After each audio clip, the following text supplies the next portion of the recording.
नहमदुहु व नुसल्ली अला रसूलिहिल करीम अम्मा बाद फ़ौज़ु बिल्लाहि मिनश्शैतानिर रजीम बिस्मिल्लाहिर्रहमानिर्रहीम रब्बि ज़िदनी इल्मा या इब्न अब्दुल्लाह सल्लल्लाहु अलैहि व आलिहि वसल्लम।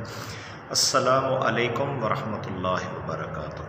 कमर हसनैन कादरी अपने अगले लेक्चर पंजाबी का पहला सूफ़ी शायर हज़रत बाबा फरीदुद्दीन मसऊद गंज शकर रहमतुल्लाह ताला अलैह दे नाल हाज़िर है।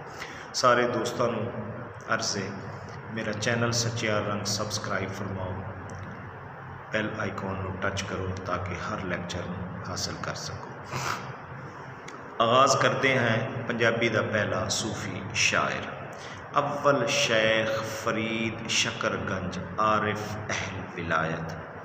अव्वल शेख फरीद शकरगंज आरिफ अहल विलायत। हिक हिक सुखन ज़ुबान उहदीदा रहबर राय हिदायत। ये खराज अकीदत मियाँ मुहम्मद बख्श साहब ने उन्होंने पेश किया है। इल्तमास है कि इस शेर को ज़रूर याद करो। हज़रत बाबा फरीद मसूद गंज शकर रहमतुल्लाह ताला अलैह बगैर किसी शक ते शुबे तो पंजाबी अदब के बानी ते पंजाबी शेरी रिवायत के मोढ़ी ने। आप का शुमार बड़े सगीर के उन्होंने अजीम सूफी शायरां चों होंदा है जिन्हों ने इस्लाम की नूरानी शमा नूं बाल के जग के हनेरे विच एक अल्लाह की बांग दी ते अपने अखलास मेहर रीत ते खुल्क दे नाल उहदे मिठास दे नाल भिंडार नूं हर धर्म करम लई वरता के सब दे मन मोह लेने के अपने पराए आप की अजमत के मोतरिफ ने। आओ इन्हां दी हयाती ते एक छोटी जी झाती पाते हैं कि बाबा फरीद गंज शकर का असल नाम मसूद ते लकब फरीदुद्दीन सी। आप मुल्तान के नेड़े एक कस्बे कोठीवाल दे विच 584 हिजरी यानी 1188 नूं जमालुद्दीन सुलेमान बिन शुएब काजी के घर पैदा हुए। आप दे दो भिरा सन। आप की पीढ़ी हज़रत उमर फारूक रज़ी अल्लाह तआला अन्हु दे नाल मिलदी। आप की वालदा माजदा का नाम कुरसम बीबी सी। आपने इब्तदाई तालीम मिनहाजुद्दीन तिरमजी को हासिल की।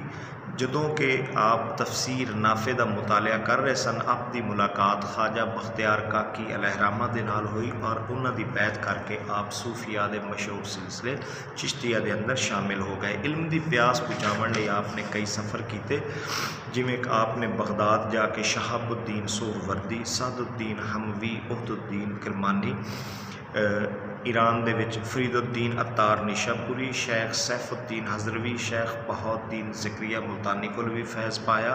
तो फिर कंधार, चाटगाम, बंगाल, बलख, बुखारा, सीस्तान, बदख्शां, रूम, बगदाद, फ़लस्तीन ते ईरान की सियाहत करके मक्का मुज़म्मली हज भी लई भी गए।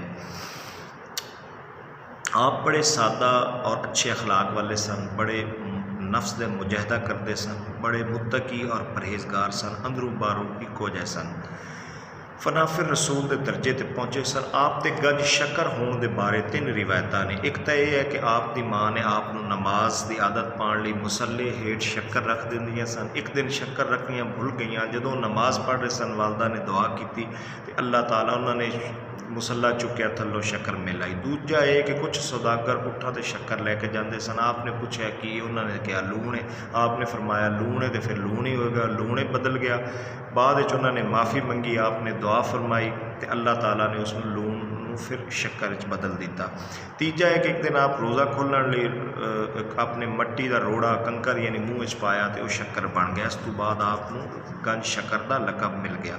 बेरम खान खाना ने इस वाक़े वाल इशारा करते हुए लिखा कि काने नमक जहाने शकर शेख बहरो बर आके शकर नमक कुनंद व अज नमक शकर।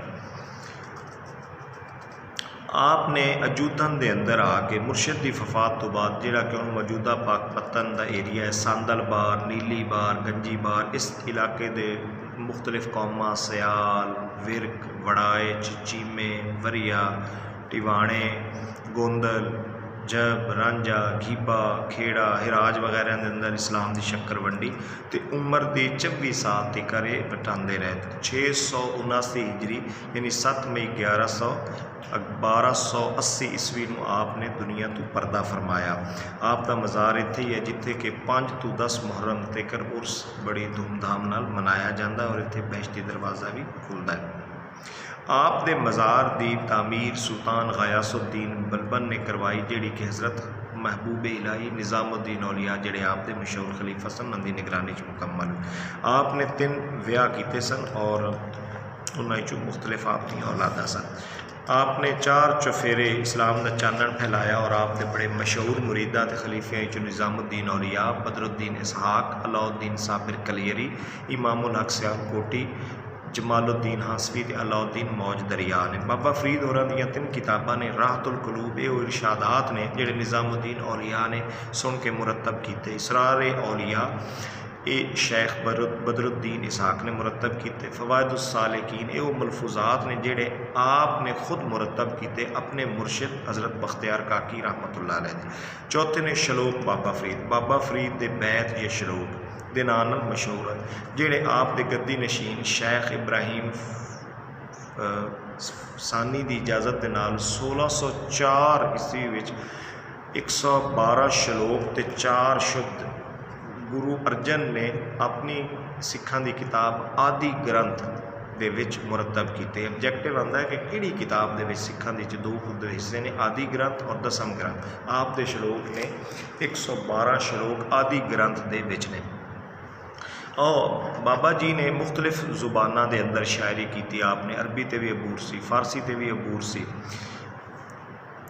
जिमें कि अमीर खुर्द ने अपनी किताब तज़किरा फरीद आपने कुछ फारसी शेर दिते ने कि बकदर रंज याबी सरवरी रा, बकदर रंज याबी सरवरी रा, शब बेदार बूदन मेहतरी रा।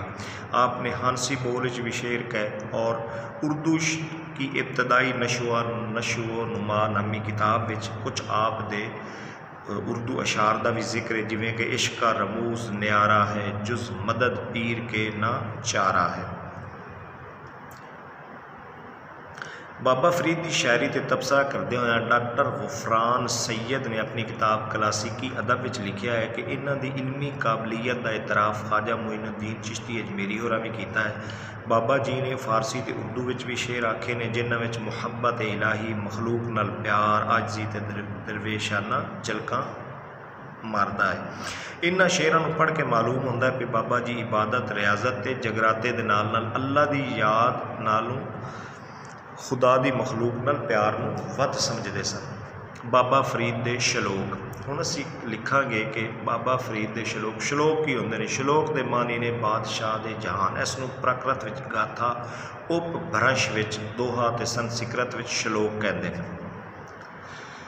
आसिफ खान दे बकौल शलोक 2 या 2 तो वध मिसरियां वाली अजई नज़म है जिसनों किसी अल्लाह लोग ने लिखिया होवे। बाबा फरीद के शलोक 7वीं हिजरी की पंजाबी का नमूना है जिहड़ा अर्जुनी तर्ज विच सानू मिलता है। बाबा जी ने पंजाबी जुबान क्यों अपनाई? बाबा जी खुद फारसी अरबी दे बड़े आलिम फाजिल सन, लेकिन चूँकि आप का मुखातिब तबका एक अनपढ़ आवाम सी, इसलिए उन्होंने आपने अपना पैगाम पहुँचाने लई उन्होंने माँ बोली नूं चुनिया और माँ बोली की वादे दे विच भी खुद भी आपने हिस्सा लिया। प्यारा सिंह बकौल प्यारा सिंह पदम, अज तू 700 वरे पहला इस महान फकीर ने अपने कोमल ते सोहने सिंखे जज्बात नूं ज़ाहिर करन वास्ते अपनी मादरी जुबान पंजाबी नूं चुनिया, नाले सूफियाना शायरी की इब्तदा की। लिसानी हवाले नाल असीं गल वेदे हैं तो इन्हां तो पहले सानू कोई अड पुख्ता या म्यारी नमूना कलाम नहीं मिलता।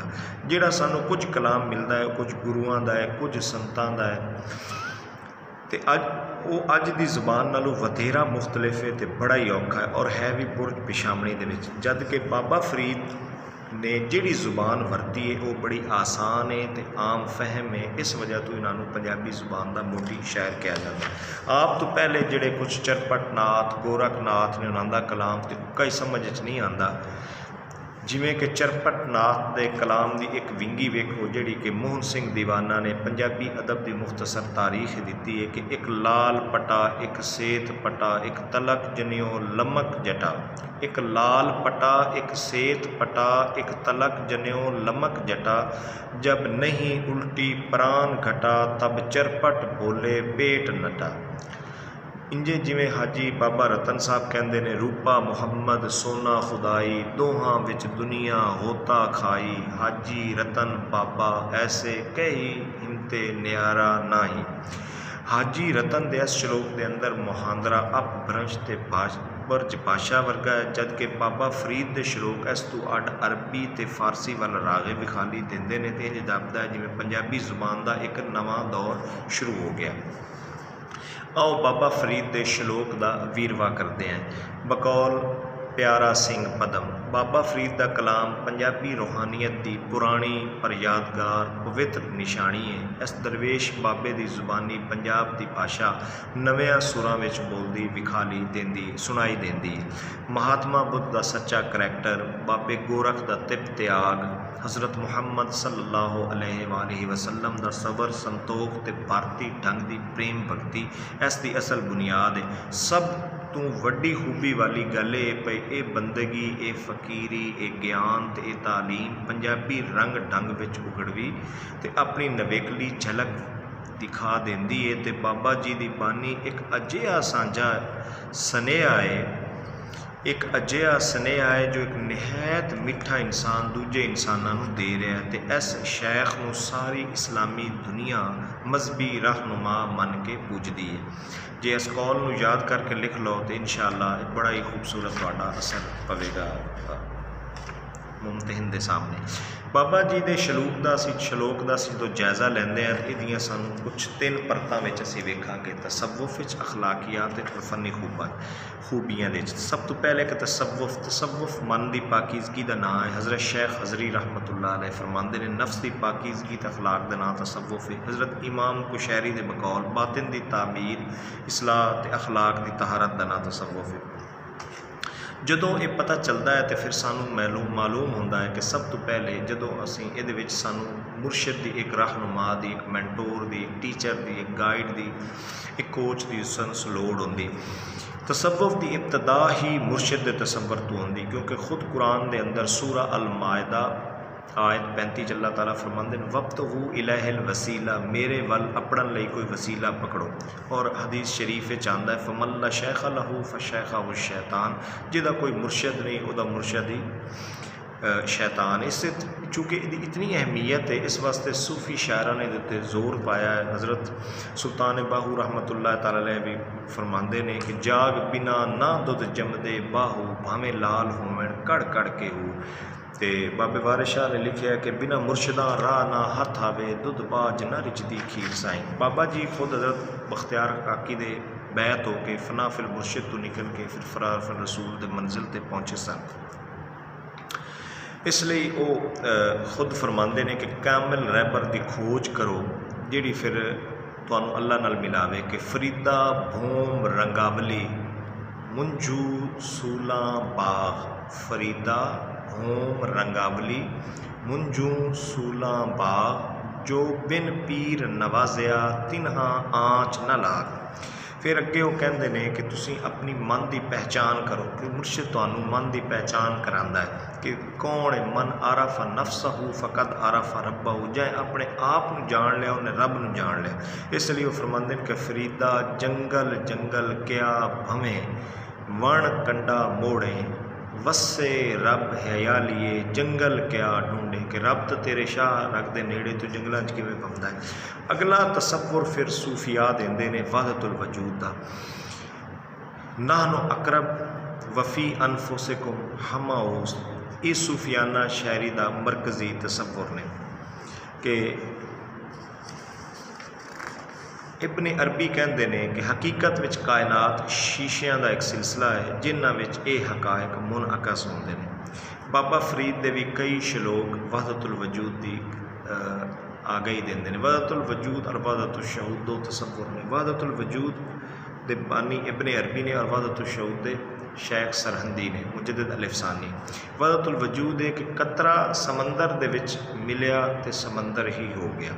इसलिए बाबा फरीद भी फरमाते हैं कि फरीदा खालिक खल्क में खल्क वस्से रब माँ, फरीदा खालिक खल्क में खल्क वस्से रब माँ, मंदा किसनू आखिए जां तुस बिन कोई ना। फिर वो कहते हैं कि जदों मैनू इस चीज़ का पता चल गया कि रब मेरे शाह रग तो नेड़े है, जिदे ऐना मां नाहनु अकरब मिन हब्लिल वरीद वहुवा माकुम ऐना मा कुंतुम, तुसी जिदे भी हो तुसी अपने रब नूं वेख सुवादन कि मैनू अल्लाह दे दीदार दी सिक जिहड़ी है ओहदी मैनू लोड़ पै गई, ओहदी तांग होई। फिर बाबा जी इसे शौक ने उजागर किया कि कांगा सब तन खायो चुन चुन खायो मास, कांगा सब तन खायो चुन चुन खायो मास, दो नैन मत खायो पिया वेखण दी आस। यो शेर बहादुर शाह जफर के दीवान इन दर्ज है कि कांगा कड़ांग ना खाइयो मेरा चुन चुन खाइयो मास, दो नैना मत छेड़ियो वारी पिया मिलन की आस। कि एक मेरिया अखां तो बिना अरशा खा ला कि अखां नाल मैं अपने महबूब ने वेखना। अगे आंदा जी तसव्वुफ के अंदर इश्क का बयान, ये वो मकनातीसीयत है जिहड़ी जुज़ नूं कुल वल खिंचदी है। मौलाना रूम रहमतुल्लाह अलैह ने फरमाया कि इश्क उस्तर लाबे खुदास्त, यानी इश्क खुदा नूं नापण दा पैमाना है। डॉक्टर शहबाज मलिक साहब कहते हैं कि बाबा फरीद के तसव्वुफ का निखेड़ा करते हुए दो गल्लां सामने आंदियां ने, एक वो शरीयत तो परानी हटते तो दूजा रब्बी इश्क की नोईयत उन्हां दी दो तरह की कि रब दे कोलों डरदियां महबूब का वडिप मनना, रब नाल प्यार ते उहदे ते वारी वारी जाना। उन्हां दे नज़दीक शो दे इश्क की बड़ी अहमियत है तो वह महबूब के रंग च रंगीना चाहते हैं, महबूब नाल चाहत का इजहार करना चाहते हैं, दूई दे तसव्वुर का वो खात्मा करना चाहते हैं कि फरीदा साहिब दी कर चाकरी दिल दी ला भरांद, फरीदा साहिब दी कर चाकरी दिल दी ला भरांद, दरवेशां नूं लोड़िए रखां दी जीरांद। फिर वो राजी बा रज़ा रहना चाहते हैं कि क्यों जो कहते हैं जेड़ा अल्लाह का हो जाता है सारा जग ही वह हो जाता है। वो कहते हैं आप सवारें मैं मिला मैं मिलिया सुख होए, आप सवारें मैं मिला मैं मिलिया सुख होए, फरीदा जे तू मेरा हो रवें सब जग तेरा होए।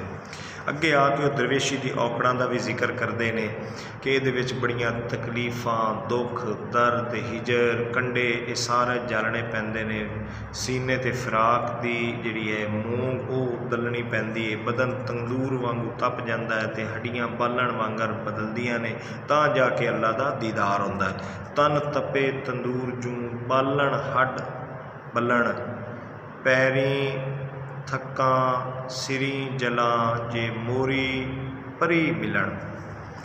इससे तो डॉक्टर असलम राणा साहब कहते हैं बाबा जी की लाफानी शायरी विच एतमाद की सानू एक अजिही कैफियत मिलती है जिहड़ी असल विच हकीकत तो पछाण लैण तो बाद ही नसीब होंदी है। अगे आगे जो उन्हां दी रूहानी तालीमात,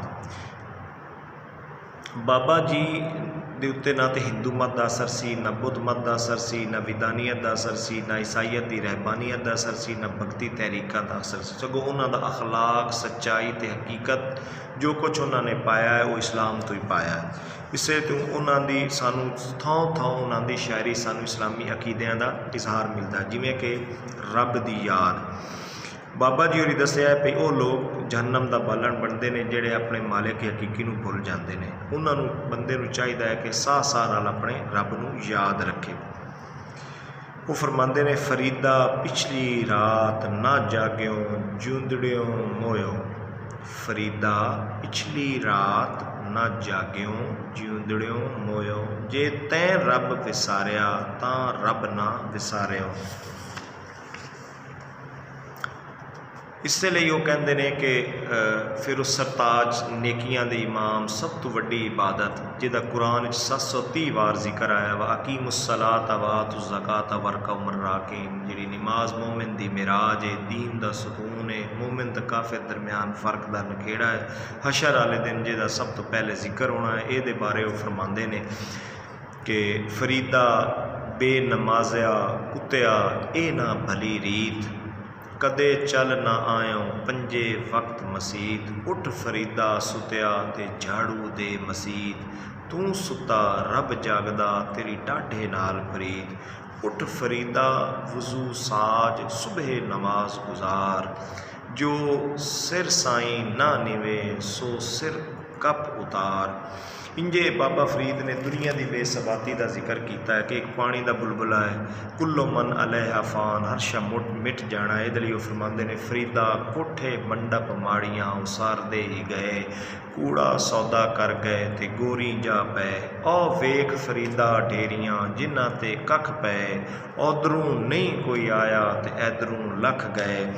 इस तरीके अगे फिर आखरत का फिक्र का वो दर्स देंदे ने कि जिथे जजा ते सजा चंगे बुरे अमलों की मिलनी है कि वेख फरीदा जो थया तेरी दाड़ी होई भूर, अग्गा नेड़े आ गया ते पिछा रह गया दूर। इसलिए वो बार बार फरमाते हैं कि कूक फरीदा कूक जिमें राखा जवार, जब लग टांडा ना गिरे तब लग कूक पुकार। फिर इबरत का दर्स वो देंदे ने कि कुरान मुकद्दस हदीस जिमें बकसरत कौमां का जिक्र है, कौमे आद का है, कौमे समूद का है, फिरौन का है, नमरूद का है और कई इबरत के वाक़े ने। बाबा जी ने भी इंजे एक खोपड़ी वेखी तो उन्होंने वेख के कहते हैं कि फरीदा जिन लोइयां जग मोहया सै लोई मैं डिठ, फरीदा जिन लोई जग मोहया सै लोई मैं डिठ, कज्जल रेख नसैंदियाँ पंखी सोए बिठ। उन्होंने कोई खोपड़ी वेखी किसी हसीन शख्स की, वो कहते हैं कि कभी वेखो जमाने में इन्हां अखां ने मोया सी, अज ये हालत है कि जिहड़ियां कज्जल नहीं सह सकदियां सन, उत्थे जिहड़े पक्खू ने पंछी ने उन्होंने उन्हां दियां उत्थे सानूं उन्हां दा बोलो बराज सानूं बिठा नज़र आंदियां ने। इस तरीके नाल वो निंदते ने कि यह मिट्टी जिहड़ी कि जिंदियां नूं खुराक ते दुनिया नूं कई सहूलतां देंदी, मरण तो बाद ऐसे ही साडे अखां ते आ पैना है। वो इहदी निंदी इंज करदे ने, फरीदा खाक ना निंदिए खाकों जेड न कोए, जिउंदियां पैरां थले ते मूँहां ऊपर होए। मुनाफकत की निंदिया करते हैं, दिल आज़ारी की निंदिया करते हैं, लोभ लालच ते हिरस ते हिरस की मजम्मत करते हैं। वो फरमाते हैं कि इन्हां सारिया मुशरती बुराइयां नूं कढ़ दिओ, की है कि फरीदा रोटी मेरी काठ दी लावण मेरी भुख, जिन्ना खाती चोपड़ी घने सहणगे दुख। जिमें आका सल्लम ने फरमाया कि बंदे तो पूछा जाएगा जवानी किमें गुजारी, माल किमें हासिल किया ते खर्च किया, इसे तू फरमाते हैं जिन्ना खाती चोपड़ी घने सहणगे दुख। फिर वो फरमाते हैं कि खुद नूं इंज कर ला कि तू आजिज़ हो जा, नीवा हो जा, जिमें कोई दब नूं लताड़दा तैनूं लताड़ता जाए। तू रब दे गज़ब तो पनाह मंग, मौत की फिक्र कर और अपने आप नूं अखलाके हमीदा वल प्रेर। अखलाके हमीदा के पहलुओं दे विच भी वो कई चीज़ों का जिक्र करते हैं। आप की शायरी के कई असूलों के कि आप शरीयत मुहम्मदिया की पाबंदी भी फरमाते हैं तो अखलाक की बुलंदी का भी जिक्र करते हैं। जिमें कि आप हौसला ते तहम्मुल की गल करते हैं कि तेरे नाल कोई भी ज्यादती करे तू उहदे नाल ज्यादती न कर बल्कि उन्होंने माफ़ फरमा दे। फरीदा जो तैं मारन मुगियां तिन्हां ना मारी घुम, अपने घर जाके पैर तिन्हां दे चुम। फिर वो कहते हैं वकून मौसा देखीन, और सच्चियां दे नाल हो जाओ, लोभ लालच इनकार इस तू हट जाओ और अपने दिल नूं सच्चाई दे नाल बन लो कि बोलिए सच धर्म झूठ ना बोलिए, बोलिए सच धर्म झूठ ना बोलिए, जो गुरु दस्से वाट मुरीदां जोलिए। फिर वो फरमाते हैं कि गरूर और तकब्बुर अल्लाह ताला नूं पसंद नहीं, इस वास्ते करके इनू ख़त्म कर दो, अपने आप अपनी मैं नूं मार दो। फरीदा मैं नूं मार के मुंझ कर निक्की कर कर कुट, फरीदा मैं नूं मार के मुंझ कर निक्की कर कर कुट, भरे खजाने रब दे जो भावे सो लुट। अपनी ज़ात की नफ़ी इंज करो जिमें वो खुद अपनी ज़ात का मुआसबा फरमाते हैं कि फरीदा काले मैंडे कपड़े ते काला मैंडा वेस, गुनाही भरिया मैं फिरां ते लोग कहन दरवेश। अगे वो फरमाते ने कि इस्तकामत और किनात का रस्ता इख्तियार करो कि रुखी सुखी खा के ठंडा पानी पी, वेख पराई चौपड़ी ना तरसाई जी। इंजे फिर वो नसीहतां दियां भरमार करते हैं कि मुआशरे की तामीर करो, अपनी ज़ात की इसलाह करो, चंगे अखलाक ले जाओ, ज़बान मिठा करो, सबर का दर्स दो, सबर खुद अपनाओ, शुक्र करो।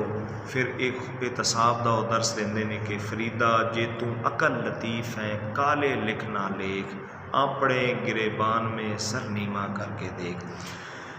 डॉक्टर गुफरान सैयद ने इन्हां सारिया खूबियां वेख के कहा कि मुक्दी गल ये भी बाबा फरीद होरां दा अखलाक नूं संवारण ते किरदार नूं बनावण दी हिदायत दा अजीब तरीका है। उन्हां दा ये तरीका हर मोमिन ते काफिर दे दिल नूं मोहंदा है।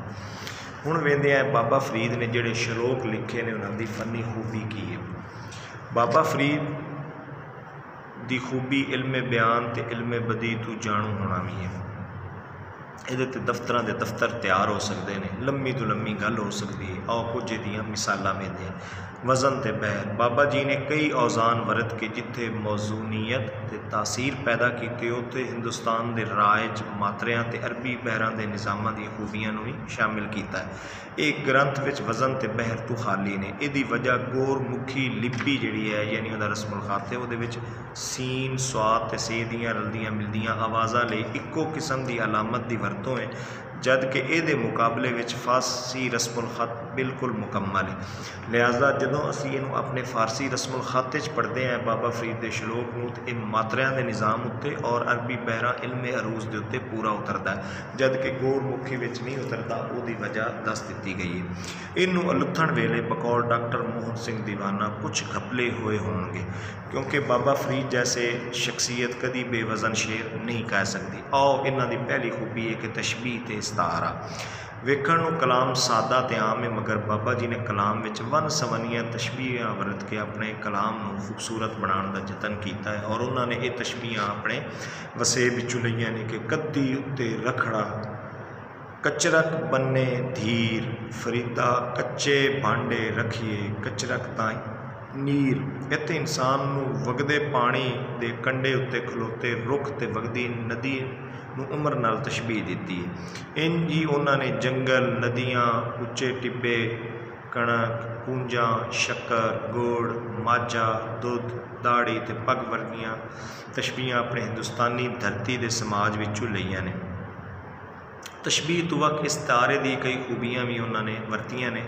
मसलन फरीदा ए वस गंदला दरियाँ खंड लवाड़, एक रांदे रांदे रह गए एक रांदी गए उजाड़। अगे वो अपनी शायरी सनत दलालत का भी जिक्र करते हैं।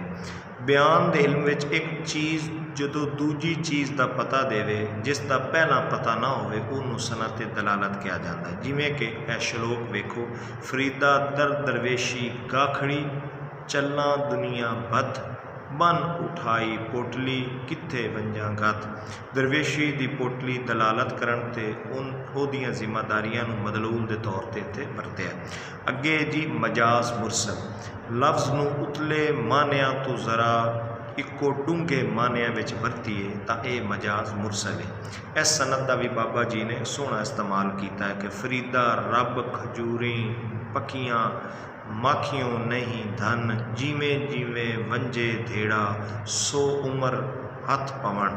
उम्र नूं हथ पाउण तो मुराद यानी उम्र ख़त्म हो रही है। मरातुल नज़ीर इस सनफ का भी सोहना इस्तेमाल किया है। जिमें ये अजे लफ्ज़ होंदे जिन्हां विच मानवी एकता होवे, जदों एक लफ्ज़ का ताल्लुक दूजे नाल बने तो इनूं मरातुल नज़ीर कहा जाता है। जिमें कि फरीदा चिंत कठौला वाण दुख, बिरहा विछामुण लेफ। फरीदा चिंत खटोला वाण दुख, बिरहा विछामुण लेफ। ए ओ हमारा जीवना तू साहिब सच्चे वेख। इस तरीके नाल आपने तमसीलों का भी जिक्र किया, मिसाल दे के गल समझाइए, जेड़ा कि पिछे भी असी उस शेर का जिक्र कर चुके हैं कि फरीदा जिन लोही जग मोया सै लोही मैं डिठ, कज्जल रेख न सहंदियां सह पंखी सो बिठ। फिर आम लफ्ज़ों की आपने वरतों करके बड़े सोहने तरीके नाल गल समझा दी है। अब्दुल गफूर कुरैशी होरां ज़ुबानो अदब ते तारीख विच इस खूबी नूं सामने रख के लिखिया है कि रितले थल वाण ते जंगल अत्तण बेड़ी चिक्कड़ का जिक्र दा कलाम विच आउणा जरूरी है तो कुदरती भी है, क्यों जो शायर जिहड़े चुगिरदे माहौल विच रहिंदा है उसे दा ही जिक्र करता है। इस वास्ते आपने अपने कलाम विच इर्द गिर्द दे माहौल नूं लियांदा और उन्होंने अपने लफ्ज़ां दा पैराहन अता किया। फिर आप दी ज़ुबान बड़ी साफ सुथरी रवां ते शाइस्ता है। डॉक्टर शहबाज मलिक अपनी किताब सितारे दे विच लिखते हैं, ढेर सारी शेरी खूबियां ने बाबा जी की शायरी नूं शिंगार के हरमन प्यारा बना दिता है। तो यही वजह है कि बाबा जी की शायरी पंजाबी शायरी ने अपने मुढ़ले दौर ही पैर पक्के कर लै। मुकदी गल है कि बाबा जी न सिर्फ सूफी ते वली अल्लाह सन, बल्कि बड़े बड़े पुख्ता मुफक्किर ते शायर सन, जिन्हां दी शायरी तसव्वुफ अखलाकियात दीन इस्लाम की तशरीह लोगों नूं अच्छे अमल वल प्रेरणा उन्हां दे अच्छे अखलाक की दुरुस्तगी के उत्ते मुश्तमिल है। और आपने कोई बेवज़न शेर नहीं कहे, अगर बेवज़न शेर ने तो वह गुरमुखी लिपि दी घाटा ने, फारसी रस्मुल ख़त पूरे बावज़न ने और आप दा कलाम पूरे मिठास दे नाल भरे होया है। और आप दी वजह तो ही आज पंजाबी शायरी एक पक्की नींह ते टुर पई है। डॉक्टर मोहन सिंह दीवाना दे बकौल बाबा जी दे श्लोकां दी शायरी रस भरी धन ते अलंकार दा मजमूआ होंदी है। ये तिन्ने चीज़ां आपस में इंज समोईयां ने जिमें हलवे विच सूजी घ्यो ते खंड। वमा अलैना इल्लल बलाग।